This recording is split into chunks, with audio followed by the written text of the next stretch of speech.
Maaral na araw kapatid, ano naman ang sinasabi ng IFI patungkol sa sakramento ng binyag? Ang binyag ay kinakailangan para sa kaligtasan. Ito ay tanda at daluyan ng biyaya na naghuhugas sa atin mula sa kasalanang minana at sa mga kasalanang nagawa at ginagawa tayong mga anak ng Diyos at tagapagmana ng buhay na walang hanggan.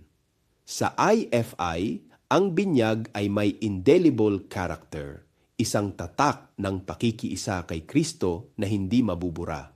Sa pamamagitan nito, tayo ay pumapasok sa sambayanan ng Diyos at nagiging bahagi ng iisang katawan ni Kristo.